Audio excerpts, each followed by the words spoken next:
Dumelang Ndlovu, this is your girl Disebo D. Welcome to my YouTube channel. Please do like, share and subscribe. And if you have anything to say, anything at all, please do drop a comment. I would really like to hear from you. My landlords, I am obviously heartbroken because I lost my previous channel at 8k subscribers. Please do give your girl some love. My landlords, thank you so much for 100 subscribers.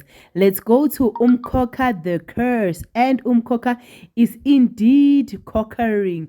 Yeah, let me tell you, Phakathoyo is so scared that he thinks ukuthi Nobuntu should just be married off to one great guy at the church so that Umkhokha does not follow her. But hey, kunama trust issues, because the last time she was supposed to get married to a guy, uPhakathoyo wathi guqululi how kwangena ubusisiwe kukuthi it was supposed to be Nobuntu ti baba, what you're asking me is too much, and considering rather that you betrayed me previously. So now how do I trust ubaba at the Phakathoyo ke angene ebhandeni? Hayi ube umuntu ofastayo man, fast uPhakathoyo. Yeah, fast strong, fast kuzwakala uPhakathoyo. Fastelani ukuthi uNobuntu ashade indoda le ekhethwe umvelasi. In him praying habe ne revelation le angayijabulelanga yena. All right, fine. Kuhanjwe kuhlalwe aqela ukuthi kuphekweke, abuye ebhandeni kuphekwe. Mase kuphekiwe kunjalo kudliwe etafuleni bathi bajoine everybody who's on the table. Amtshela ukuthi mntanami ngenile ebhandeni ngikhulekile, so uzoshada uzoba unkosikazi wesine kaNdlovu.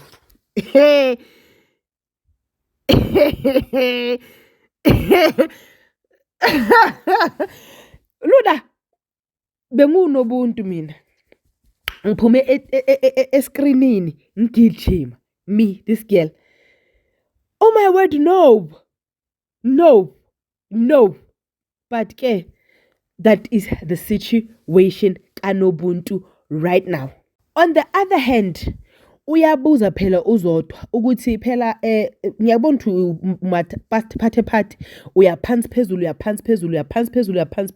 uwe nje awubambeki, ubusy nendaba yoNobuntu. Yakazodwa yona attenda nini ukuthi uzodwa abo Mrs Gumede athi hayi ngizoyi attenda immediately this one gets married, mina nawe nje sizoyenza everything bese kushadwe kundlule.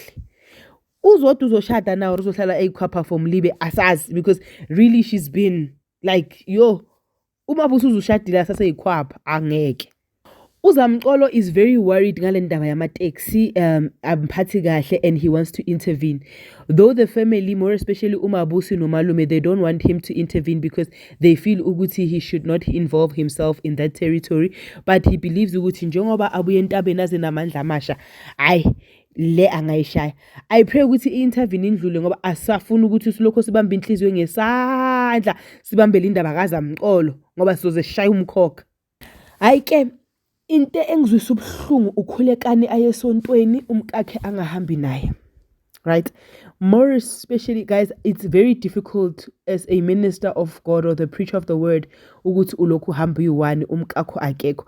More especially ba uyindoda kuvele kubonakala ngathi isithunzi nje asikho, and uyambona naye ugirl ukuthi makabukele indoda yakhe online, because esontweni lapha yana baya stream ukuthi uyafeel ukuthi waze wangcono ukhulekani ngaphandle kwami. But the sermon seemed like imthintile unomkhosi. Will unomkhosi go back to ubuKristu after the sermon that her husband preached, or vele is she now a diehard Judea? Like vele ufa namaJudea uvuka namaJudea. Hayi, commentani bazalwane, asithini sithi commenteni. This is your girl Disebo D. I love you, peace, bye.